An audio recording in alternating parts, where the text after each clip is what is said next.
Good afternoon, everybody. Welcome to Student Internships in the Virtual Space. My name is Christine Wolf, and I am the Assistant Director of Global and International Studies here at UWM. We're really happy that you could join us today. We're really excited to share with you all of our ideas and knowledge about internships now, given the pandemic we're in, and how we can move forward and make the most of now to really leverage this time to continue to build our skills and also get the professional development that we need moving forward. I'd like to introduce my colleagues, Rachel Hegland from African and African Diaspora Studies, and also Amy Orndorff from CLACS, the Center for Latin American and Caribbean Studies on campus. All of our programs encourage internships and want to help you as students right now to find virtual opportunities while they exist. Next slide, please. All right, so why should I get an internship? It seems like a lot on top of everything else that's going on in the world right now, but there's no reason to stay stagnant. There's really no reason to be held back by the times that we're in. Opportunities are still available, and particularly for students who are savvy enough and motivated enough, you can find some really interesting opportunities and learn all the added skills that go with performing an internship remotely. So we want to continue to explore potential career paths, obviously, while we're still students, while we have that time to enjoy that exploration and to take advantage of all the resources you have on campus, including the three of us and our experience with internships. Obviously, gaining job experience in your field while you're still a student is a fantastic thing for your resume. You want to make yourself stand out, and there's no reason why you can't continue moving forward with building those resume pieces, even now when working face-to-face is more problematic. In addition to building new skills outside of the classroom in a real world environment, it also is great for building confidence. So when you're going for your first job, of course, after you graduate, you feel like you've already been in these professional spaces, that you have something to say about them, that you understand something about how they work. It just sets you up for a much smoother transition. Also, the mentoring that you might be able to find in an internship can be really invaluable. Someone can help to kind of shepherd you along with developing skills that you identify that you need to grow, help to point you in the right direction for more leads and contacts and so forth. So making the most of not only your contacts on campus, but growing them off campus so these people can help you in ways that go above and beyond just regular encounters that are really directed towards your professional development. Of course, obviously expanding your professional network. Often students complain to me in their capacity as global studies students that they really feel like their network is very small. They don't know who to reach out to. They don't know who to ask questions of. An internship is a great way to take that first step forward and to build that network, and then start talking about your goals, your career plans often, because you never know who knows somebody else at an institution or at a company that you might really want to have an experience with. We already talked about building a strong resume. Of course, every bit of work experience you have, every new skill that you further develop and take to another level, that just helps to really knit your resume together and to have your resume, when placed alongside some of your graduating peers, to appear to be the stronger one. That's what you want. You want to stand out. Securing good references and recommendations. This is one of the primary reasons students have an internship. You need to have somebody to draw on who can vouch for you when moving forward into another job situation. Somebody that you can ask questions of, and then who can act as a reference for you. An internship is a great way to build these connections beyond your school or even like your high school contacts. And then finally, transitioning into a permanent position. Often, interns end up working for the company or the nonprofit or the organization that they've just interned for. And in fact, somebody on our panel today had that happen to them. So I'm excited for her to share her experience. So next slide, please.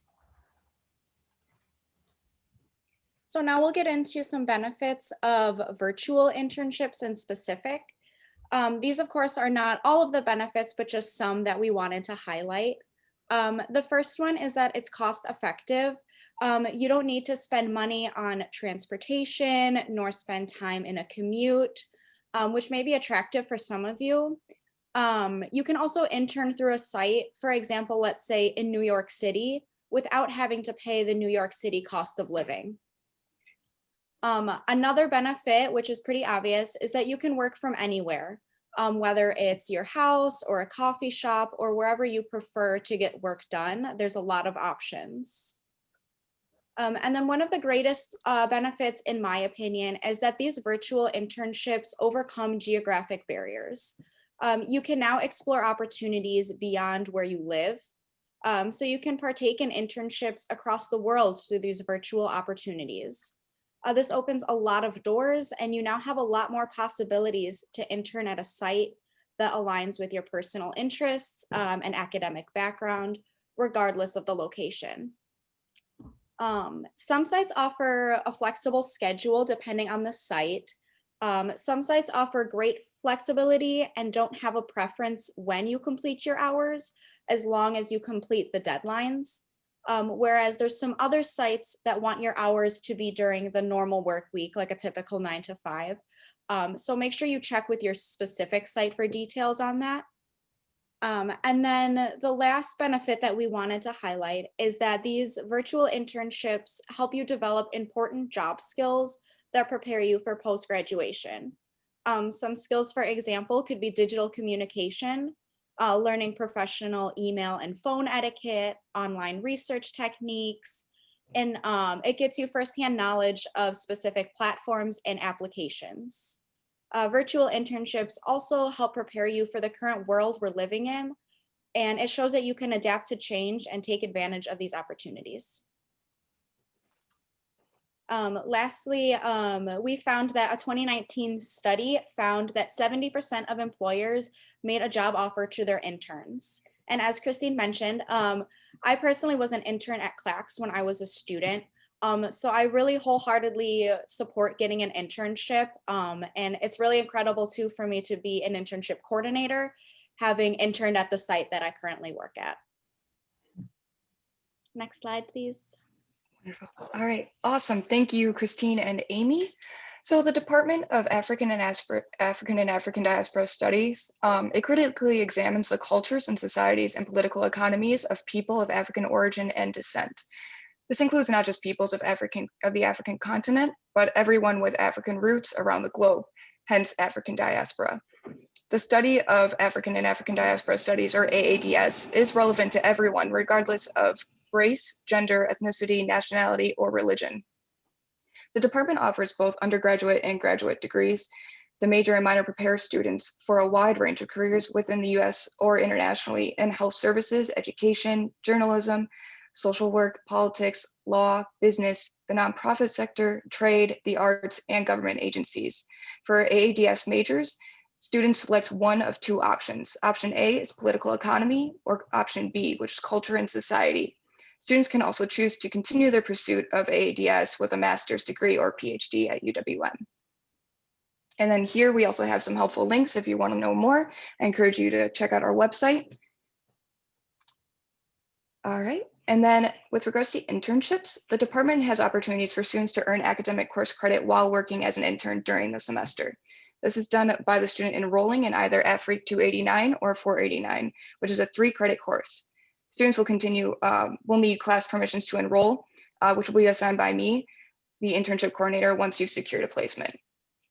And I should note that due to the small size of our faculty, priority consideration is given to AADS majors and minors to complete internships for course credit at this point. Placements can vary based on student interest, but tasks must be related to AADS. Some common placements include government agencies and nonprofits, and we'll get to some examples in a little bit here. And then regarding work hours and location, students must work a minimum of 120 hours during the semester or 40 hours per credit. The location of the internship can be virtual, local, or international. And duties are dependent on the internship site, but must be more than the basic administrative tasks. All right, so with regard to the process, step one would be to connect with me, the internship coordinator, by email as soon as possible and express your interest in completing an internship. Step two would be to apply to an internship and identify a faculty advisor that will work with you for the academic component and then you work together to create a syllabus.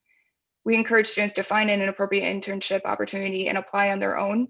But of course, I can assist you to identify internship opportunities as well as a faculty advisor if needed. Step three, you submit a signed internship agreement form. And here we have the hyperlink to that form to me before the add deadline for the semester. And here is also the schedule for each semester. For spring 2021, I believe it's February 5th.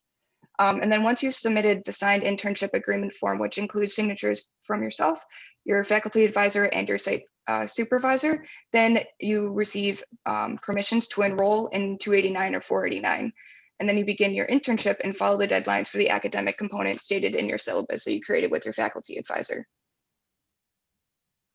All right, and then to learn more about the process, down here is the link to our internship page. All right, so again, for placements, we encourage students to identify internship opportunities on their own, but they must obtain approval from me beforehand. Here we have some organizations that have established internship programs that would appreciate an AADS student intern. For internships that are available spring 2021, I know that Milwaukee Film's Black Lens program has a position for a community outreach intern, and the director of the Black Lens program, Gerard Banks, will be here next week to discuss a little bit more about that opportunity. Ubuntu Research and Evaluations also has opportunities for spring 2021, and this is an equity consulting firm run by Black women who educate the community through professional learning, research, and program evaluation, and a representative from their organization will be here next week to discuss with us a little bit more about that opportunity.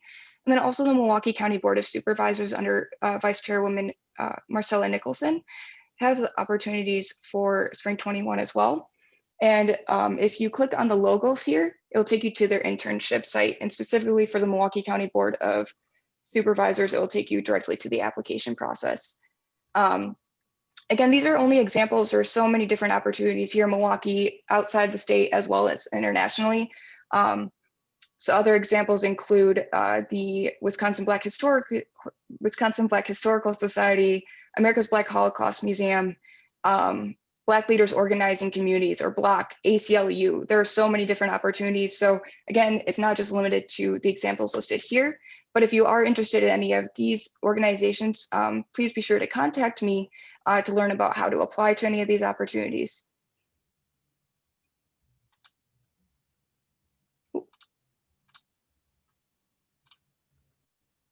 And it keeps going to the sites. There we go. Thanks, Rachel. So for the Center for Latin American and Caribbean Studies, our acronym is CLACS. We were established in 1965 with a mission to develop, support, and promote teaching, research, and public engagement about Latin America and the Caribbean. We've been continuously funded by the U.S. Department of Education's Title VI grant for over 50 years. We have two academic programs. We have a major in LACUSL, which is Latin American, Caribbean, and US Latinx Studies. And we also offer a certificate in Latin American and Caribbean Studies. So that's LACS. A certificate, if you're not familiar with it, it's similar to a minor, but with less credits. The internship opportunities that I'll be talking about can apply to both of these programs too. Next slide. The details and requirements are super similar to what Rachel mentioned for the African and African Diaspora Studies program.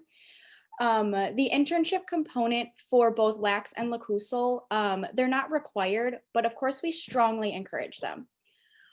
And you don't need to be officially enrolled in either of these programs to get credit towards the certificate or the major. To earn academic credit, you must have an academic component that complements your internship site. And this is done by working with a UWM faculty supervisor, most likely remotely for now. As Rachel mentioned, you'll develop a syllabus and have assignments. Some examples of the academic component assignments could be reflection papers, essays, readings, etc. The work hours for the semester depend on the number of credits you wish to earn. We assume that most students would want 3 credits, so that would be 120 work hours at the internship site. The location of the internship, of course, can vary, whether you do a virtual opportunity, local, or international. And the sites also depend on your academic and personal interests. We know that our students have a lot of diverse interests, so we understand that there's sites in all types of industries that could benefit from having a LACS or LACUSL student. I'll give some examples of sites shortly. And the duties for the internship component, of course, would depend on the site. Duties will be different if you're interning at a school versus a law firm, for example, but tasks must be more than just basic administrative tasks. The process, again, is similar to what Rachel mentioned for her program. This is just a brief overview. So if you want the complete details, please visit our website, which is at the top of the slide, or send me an email. The first step is to contact me, the internship coordinator, and express your interest in completing an internship. If you need help identifying a site, let me know, and I'm more than happy to help you guys. And feel free to email me even if you have no clue where you want to intern, but you know that you do want to do an internship at some point. I'm always here to help you. Step 2 is applying directly to the internship site. Some internship sites have instructions on how to apply on their website. Otherwise, contact me. And then you'll also want to identify a faculty supervisor that'll work with you on the academic component. If you're not sure who you should reach out to for a faculty supervisor, again, send me an email.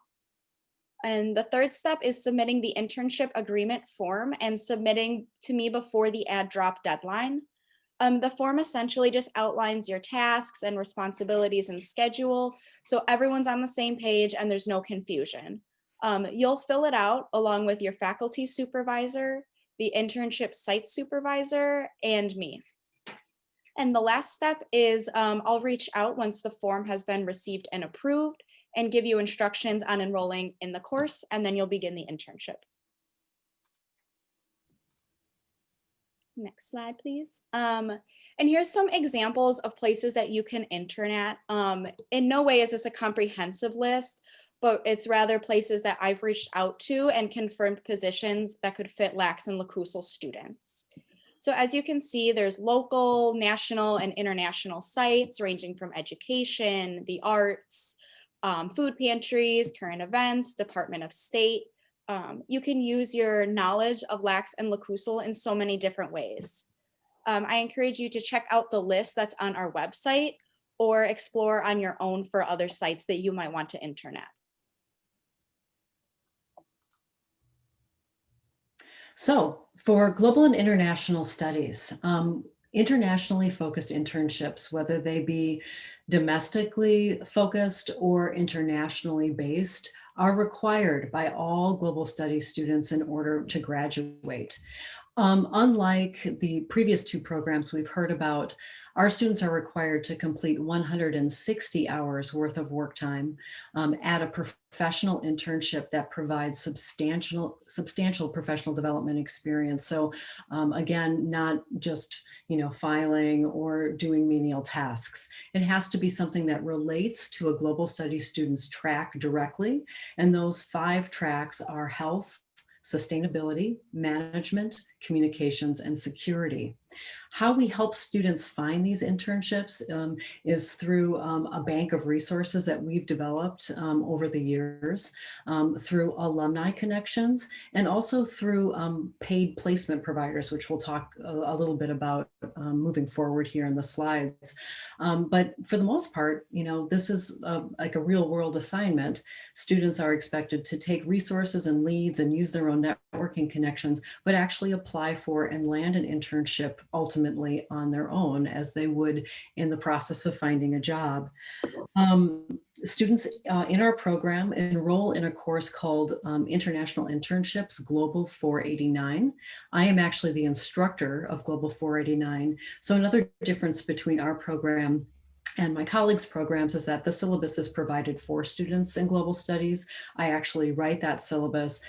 And our internship class really explores career development and internships via a leadership lens. So we look at theories around leadership, specifically through Otto Scharmer and Peter Senge. I would say the most exciting thing that I have to share with you right now is that for the first time in global studies history, we actually have some support for students to place students into virtual internships through an internship competition that we're running. So based on academic merit and need, students will be selected and fully supported in virtual internships in the spring of 2021. But they'll be actually placed in institutions or companies that are based abroad. And we're doing that through two internship placement providers that we're working with. One is called Evolve Abroad, which is actually located in South Africa, and another company called Virtual Internships, which has a London base and hub. So for all of you who are interested in global studies or who are global studies students now, please check out that opportunity through Academic Works, which is the internship portal at UWM. The other thing I want to share with you today is some of the work that we've been doing for the last 18 months or so in developing new internship sites and leads for our students. So as you can see on the screen, as part of a National Resource Centers grant that we received a couple of years ago, I have been privileged with going around and developing sites in places where students have expressed interest or where we have a fit with language programs here at UWM, since all global studies students are also extensively studying foreign language as a part of our program. So next slide, please. So international site development for global and international studies. This first slide obviously is a giant tortoise, and we'll be talking a little bit about some of the site development I was able to do in Ecuador and in the Galapagos Islands, where this little guy lives. Next slide, please. So in February of 2019, that already seems like such a long time ago, I was able to go on our first site scouting trip to Accra and Tamale, Ghana. This photograph is taken at the Cape Coast Castle, which is one of the most famous sites in Africa in relation to the slave trade. Next slide, please. One of the sites that I did develop while I was both in Accra and Tamale. Tamale is a smaller town in the north of the country, and Accra is located in the southern part of the nation. There's an organization called Unite for Sight, and this is a healthcare oriented organization that works on eye health. And they have actually different sites in other locations as well, in Honduras, and in India, in addition to Ghana. And one of the neat things about this is that this opportunity would really be open to any student on campus. It isn't just for global studies students. You can go on Google, punch in Unite for Sight, they'll come up for you, and then you can look at their volunteer and internship opportunities. Any student who is interested in a career around healthcare, either as a direct practitioner or somebody in a support role in the healthcare industry, could really benefit from having an experience like this with Unite for Sight. Now, of course, when I did these, internship site development trips, we were focused on these being in-person, face-to-face experiences. But with the advent of the global pandemic that we're all dealing with, many of these organizations and internship site providers have pivoted to a virtual delivery. Sometimes the cost associated with those programs is less too as a result of that. So I really encourage you to check out some of these organizations that all three of us are putting up on the screen for you today, because you never know what opportunities may be percolating up, in the next couple of weeks or the next few months. Things are changing rapidly in the internship field as a result of COVID. And so, as we said earlier, there's a lot of opportunity, so you should really take advantage of it. The picture on the left is me meeting some of the physicians at one of the clinics in Accra, where I spent the better part of a day even meeting patients, seeing all of their operations, having a tour. It's a site that I've vetted, in other words, and so you as a student choosing a place like this can have some assurance that someone from UWM has checked it out and that it's legitimate. And so I'm happy to be able to share this information with you, because I think that that's something that often holds students back. They're not sure who to trust. The picture on the other side of the screen with the group of people, the woman in the middle with the glasses, was a student of ours in global studies, and she actually went and interned in Ghana right after I had completed some of my site visits with one of the places that I visited. So it just goes to show you that students really are taking advantage of these opportunities, and can even now be taking advantage of these opportunities online. Next slide, please. The Ghanaian Library Authority was another institution that I visited when I was in the capital, Accra. There I am looking at all of the book donations that had been given to the library system in the whole country recently, and we're going through that main branch in the capital city. One of the ways that a developing nation like Ghana is able to stock and restock their library shelves is by relying on book donations. So that was very interesting. And of course, they're always looking for people interested in, communications, education, library science, and so on, to help them improve their processes and process all this material that's always coming in. The other picture, of course, obviously school children taking advantage of the library services. There's so much interesting work going on in Ghana right now. It's really is the jewel of West Africa. And if anybody out there listening is interested in having an internship on the African continent, I recommend looking at Ghana as a really attractive option. Next slide, please. So then later on in 2019, I was able to go to Tokyo, Japan. One of the reasons we decided to develop Japan sites is because, as many of you probably know, UWM has a very robust Japanese language program, and many global studies students are studying Japanese as either their primary or, in some cases, secondary language. And I've found in my role in global studies for the last several years that students have had a harder time finding internships in Asia generally, whether that mean Japan, Korea, Taiwan, China. So I really wanted to get my feet wet, as it were, and go into Japan to see for myself what it was like. Another reason that these trips, I think, are so important is because we're always very concerned about safety, right? And so we want students to be going into situations where they feel comfortable. One of the things that I found about Tokyo was that even though it's one of the largest cities, one of the most busy cities in the world, it also has a very safe feel. And there's ways to live in a city of that size and feel very safe. So from that aspect too, these site visits help to try to promote areas and provide somebody on campus with first-hand knowledge of things like where to live in a city and all those other details that you want to consider before you would make a leap like this. Now that we're virtual, some of that's less important, but of course this too shall pass. And some of you listening today may be going out for face-to-face experiences in another 18 months. One of the pictures I want to talk about very quickly, when you see the group of people with ICA Japan on your screen, that was a site visit that was organized by an internship provider called the Intern Group. Now, the Intern Group has been around for a number of years, and they actually have internship placements all over the world and have virtual placements as well. And the cool thing for all of you is that we developed a memorandum of understanding with the Intern Group, an MOU, which simply means that all UWM students can receive a discount when choosing the Intern Group to do an internship placement with. So if you want more information on that, please contact me. Next slide, please. And then finally, Ecuador and Costa Rica. I just squeaked this one in February of this year before everything shut down. So I'm so fortunate that I was able to do that. And of course, Spanish is the #1 language studied by global study students. So developing sites in the Global South and in Spanish-speaking countries are very important to us. Next slide, please.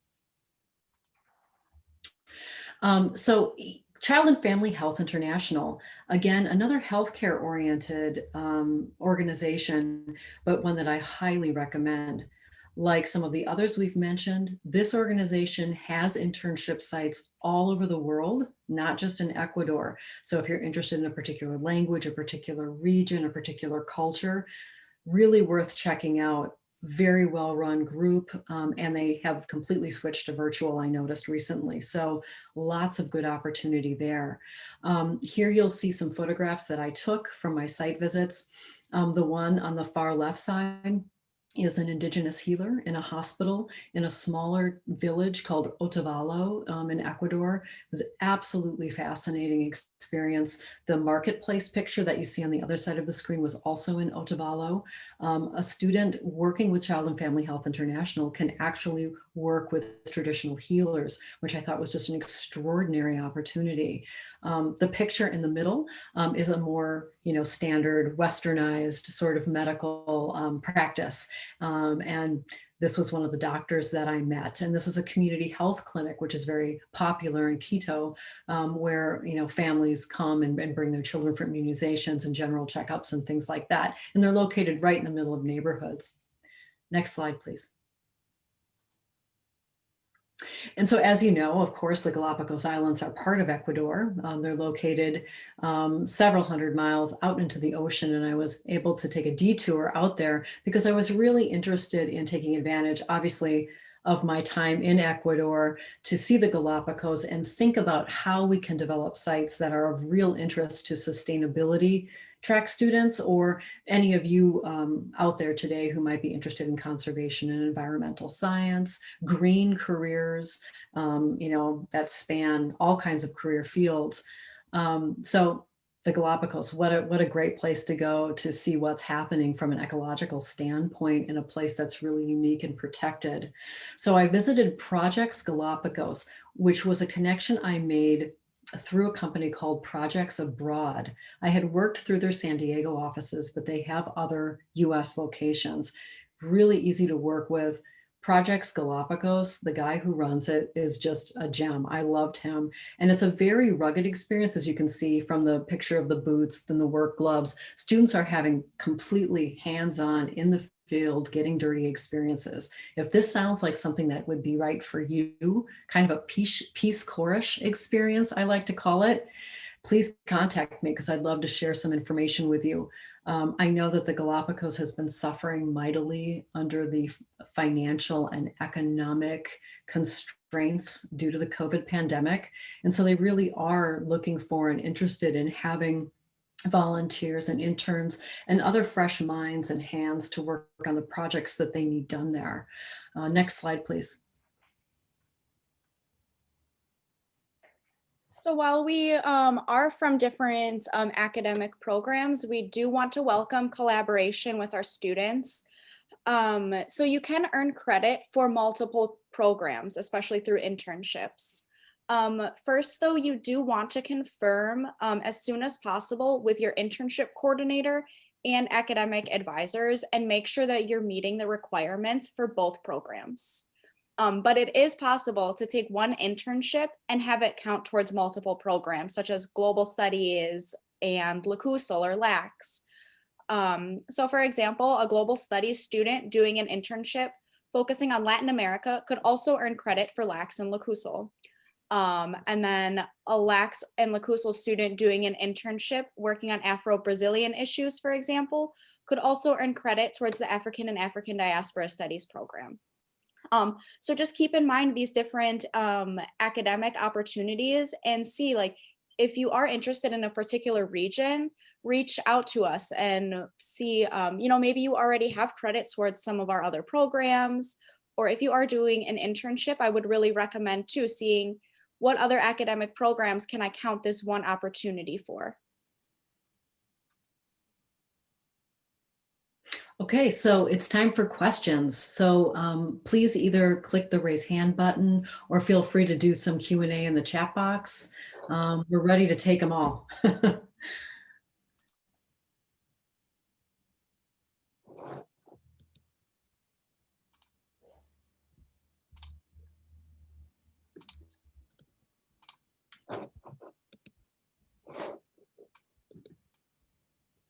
Or if any of you guys have questions after this ends, feel free to email any one of us too, and we can get back to you. And also too, we'll make sure to send out the PowerPoint to our 2 attendees here today. So you'll have that information with you with all the hyperlinks as well. Mm-hmm.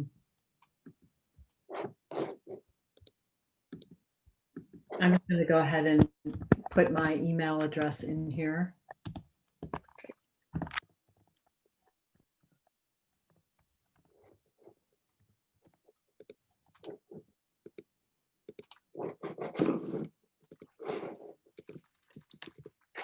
And I will do the same. Here we go.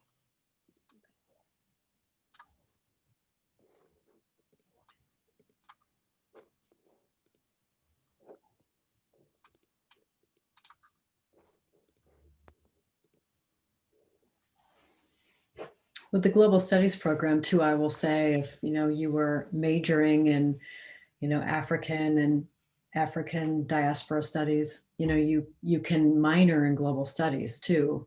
So we also have different academic programs, and an internship or a study abroad experience is required for our minor. So if you were completing an internship that was related to your major but met our requirements, it would be really easy to do a double count like that, and vice versa, majoring in global studies and then adding on a certificate in one of the other programs. So keep it in mind, there's a lot to take advantage of and to mine, and there can be a lot of overlap. You just have to work with each one of us, when you have multiple programs, to make it all fit together like a puzzle, but it can be done. Looks like we have a question here from Inessa, and she asked, is there an opportunity to have an internship in post-Soviet countries for healthcare students? I'm sure that there would be, yes. And, one of the best ways to start looking for those opportunities would be to check out Child and Family Health International, for example. Or I don't think that Unite for Sight has any locations in those countries, but check it out anyway. And you could always, email any, organization like that. You could email Unite for Sight and say, hey, this is what I'm looking for. Could you recommend something? Those are the kinds of people who have those networks that we're talking about that can help you to grow your own and lead you, in the right direction. Trying to think of other opportunities we have in that part of the world. I mean, right now I put out a newsletter every week for global and international studies students, and I'm about to put out next week a Teach English in Russia job announcement. So when your question came up, that's the first thing I thought of, but that's not what you're looking for. So you can always contact me directly too, and we can have a little conversation about it, as I might think of some other things to tell you. Okay. Thanks for the question.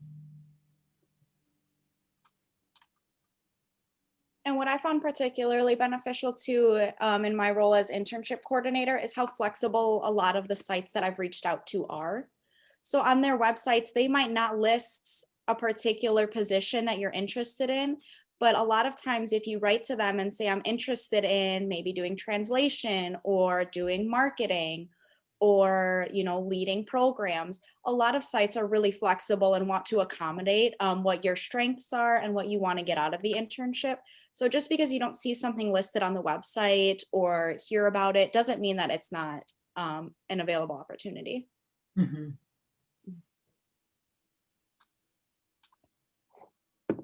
All right, perfect. All right, so if there are no more questions for today, we can probably wrap it up. And again, continue to email us if you have any more questions. And yeah, just don't be shy. And as Amy mentioned, there's a lot of flexibility with our internship programs, as well as various organizations. I've even seen it where students have created their own internships through their own contacts that didn't exist before. So if you're not sure if something would qualify, just ask, definitely. And if you have suggestions for other internship panels or webinars or any information, too, feel free to reach out to us.